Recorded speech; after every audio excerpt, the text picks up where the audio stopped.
Not a coin putting police a parrot. I have a parrot. This many police says hello.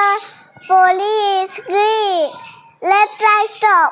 Police Parrot. Police parents. Parrot chala. Police a parrot.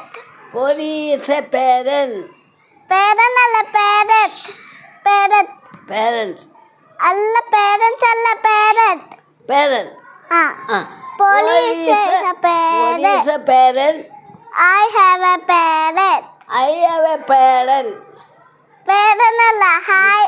I have a parrot. Parrot. Parent. I have a parrot. I have a parent. Parrot alla. Parrot. I have a parrot. I have a parents. Parents alla. I have a parrot. I have a parent. Parrot alla. I have Hey. I have a parrot. I have a parent. Parrot alla.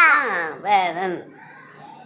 ഇനി അടുത്ത police a parrot. I have a parrot. This many police says hello.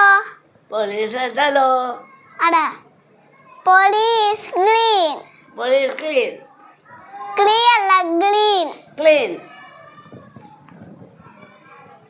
നീ എന്തോ നീ light stop ആണെങ്കിൽ വണ്ടി എടുത്തു. സ്റ്റോപ്പെന്ന് പറഞ്ഞ വണ്ടി ഇരിക്കണം.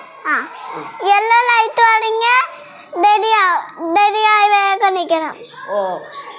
ഇപ്പൊ മനസ്സിലായി. യെല്ലോ ലൈറ്റ് വന്നാൽ നമ്മൾ റെഡിയായി നിൽക്കണം.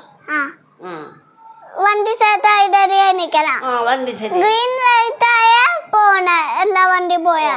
അപ്പൊ സിഗ്നലാണ് നമ്മൾ പഠിപ്പിക്കുന്നത് അല്ലേ? നമ്മൾ വണ്ടി പോകുന്നതിന്റെ സിഗ്നലാണ് ഇപ്പൊ എന്നെ പഠിപ്പിക്കുന്നത്. അപ്പൊ യെല്ലോ ലൈറ്റ് വന്നാൽ നമ്മൾ പോകാൻ റെഡിയായി നിൽക്കണം. വണ്ടി സെറ്റാക്കി നിൽക്കണം. ഗ്രീൻ ലൈറ്റ് ആയാ പോവാം. പച്ച ലൈറ്റ് ഗ്രീൻ എന്ന് പറഞ്ഞാൽ പച്ചയാണല്ലോ. ആ പച്ച ലൈറ്റ് ഇടുമ്പോൾ നമുക്ക് പോകാം അല്ലേ? ഓറഞ്ച് ലൈറ്റ് റെഡ് ലൈറ്റ് വന്നാൽ വണ്ടി നിൽക്കണം. യെല്ലോ ലൈറ്റ് വന്നാൽ റെഡി ആവണം. പോകാൻ റെഡിയായി നിൽക്കണം. വണ്ടി സ്റ്റാർട്ട് ചെയ്തൊക്കെ നിൽക്കണം അല്ലേ? ഗ്രീൻ ലൈറ്റ് വന്നേ റെഡിയായി നിൽക്കണം. സെറ്റായി ഗ്രീൻ ലൈറ്റ് വന്നാൽ നമുക്ക് പോകാം അല്ലേ? പോവാം. അപ്പം അതാണ് ട്രാഫിക് നിയമം അല്ലേ? അതാണ് പോലീസ് അമ്മാൻ്റെ ട്രാഫിക് പഠിപ്പിച്ചല്ലേ എൻ്റെ പടച്ചോനെ. ഇപ്പോഴാണ് എനിക്ക് കത്തി. അടുത്തേതാ? പ്രസന്റ് ടീച്ചറാ? ടീച്ചറിന്റെ പേര് വിളിക്കാൻ പേഴ്സൺ ടീച്ചർ പറയുന്നില്ലേ? ടീച്ചർ അറ്റൻഡൻസ് വിളിക്കുമ്പോൾ നമ്മള് ടീച്ചർ എല്ലാ കുട്ടികളുടെയും പേര് വിളിക്കുന്നില്ലേ? അപ്പൊ പേഴ്സൺ ടീച്ചർ പറയണം. എല്ലാ കുട്ടികളുടെയും പേര് വിളിക്കുമ്പോൾ കുട്ടികളൊക്കെ പ്രസന്റ് സാർ എന്ന് പറയണം അല്ലേ? സാറല്ല പേഴ്സൺ ടീച്ചർ. പ്രസന്റ് ടീച്ചർ എന്ന് പറയണം അല്ലേ? അത് ശരി. ഇപ്പൊ മനസ്സിലായി. പേര് വിളി. Person teacher. Present teacher. ആടാ പറ. Person teacher. പ്രസന്റ് ടീച്ചർ എന്ന് അല്ലേ? പേര് വിളിക്കണ്ടേ? ആരാ വിളിക്കേണ്ടത്? ഞാൻ വിളിക്കണം. ഞാൻ പേര് വിളിക്കോ? മോള് പ്രസന്റ് ടീച്ചർ എന്ന് പറയൂ. അമ്മുക്കുട്ടി പേഴ്സൺ ടീച്ചർ. ലക്ഷ്മിക്കുട്ടി പേഴ്സൺ ടീച്ചർ. മനുക്കുട്ടൻ പേഴ്സൺ ടീച്ചർ. നിഷമോൾ പേഴ്സൺ ടീച്ചർ. അമ്മുക്കുട്ടി പേഴ്സൺ മിസ്. അമ്മുക്കുട്ടി പേഴ്സൺ ടീച്ചർ. Present teacher. അപ്പൊ എല്ലാരും ഒക്കെ വന്നിട്ടുണ്ടോ? വന്നിട്ടുണ്ട്. ആരെങ്കിലും വരാതുണ്ടോ? വന്നിട്ടുണ്ട് എല്ലാരും.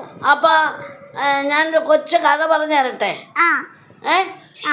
അതായത് ഒരു മണ്ണാങ്കട്ടയുടെയും കരിയലയുടെയും കഥയാണ്. മണ്ണാങ്കട്ടയും കരിയല അറിയാലോ? ഇല്ല. അറിയാവോ? കേട്ടിട്ടുണ്ടോ മണ്ണാങ്കട്ടയും കരിയലയും?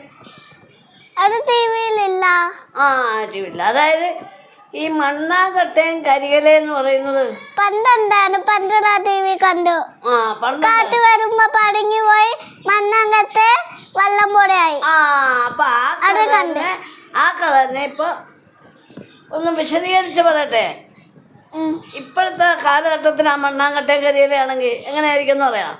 അപ്പൊ മണ്ണാങ്കട്ടയും കരിയിലയും രണ്ട് ആത്മാർത്ഥ സുഹൃത്തുക്കളായിരുന്നു, കൂട്ടുകാരായിരുന്നു. അപ്പൊ ടൂറിന് പോവാണ്. അവർ രണ്ടും കൂടെ ഒരിക്കൽ ടൂറിന് പോകാൻ തീരുമാനിച്ചു. ടൂറെന്ന് പറഞ്ഞാൽ എന്തുവാ? വെള്ളത്തിൽ കളിക്കാൻ പോണ. അതെ അതെ, എല്ലാവരുമായിട്ട് കളിക്കാൻ പോകുന്ന ഒരു ദിവസം, അതിനാ ടൂർ എന്ന് പറഞ്ഞത്. അപ്പൊ ഈ മണ്ണാങ്കട്ടയും കരിയിലയും പണ്ട് ടൂറിന് പോയില്ലേ സ്കൂള്. ഈ മണ്ണാങ്കട്ടയും കരിയിലയും കൂടെ ഒരു ദിവസം ടൂറിന് പോയി. അപ്പൊ വേഗം മഴ പെയ്യുന്നേ. മഴ വന്നു. എങ്കിലും മണ്ണാങ്കട്ടയും കരിയിലയും കൂടെ പോയപ്പോ മഴയുടെ ലക്ഷണം. അപ്പൊ മണ്ണാങ്കട്ട പേടിച്ചു പോയി. മണ്ണാങ്കട്ട പേടിച്ചു. മഴ വരുന്ന കണ്ടപ്പോ മണ്ണാങ്കട്ടയ്ക്ക് പേടിയായി. അപ്പൊ കരിയില എന്ന് പറഞ്ഞ് പേടിക്കണ്ട, ഞാനുണ്ട് കൂടെന്ന് അല്ലേ. അപ്പൊ മണ്ണാങ്കട്ട പിന്നെ അലന്ന് പോകാതിരിക്കാൻ വേണ്ടി കരിയില മേളിൽ കയറി ഇങ്ങനെ കൊടമാതിരി നിന്ന് അല്ലേ. അപ്പൊ കാറ്റ് വന്ന് അലന്ന് പോയാ ഇല്ല. അപ്പൊ പിന്നീട് ഇവര് വീണ്ടും സന്തോഷിച്ച് മുന്നോട്ട് പോയപ്പം കാറ്റ് വന്നപ്പം വെള്ളം പോലെയായി. അപ്പൊ കരിയിലേക്ക് പേടിയായി. കരിയിലേക്ക് പേടി വരാൻ കാര്യം എന്തോ? കാറ്റ് വന്നാൽ പറന്നു പോകത്തില്ലേ. അപ്പൊ മണ്ണാങ്കട്ട പറഞ്ഞ പേടിക്കണ്ട, ഞാൻ നിനക്ക് കൂടെ ഉണ്ടെന്ന് പറഞ്ഞു. അപ്പൊ കാറ്റ് വന്നെ മണ്ണാങ്കട്ട വേഗം കരിയിലയുടെ മേലേക്ക് കയറിയിരുന്നു.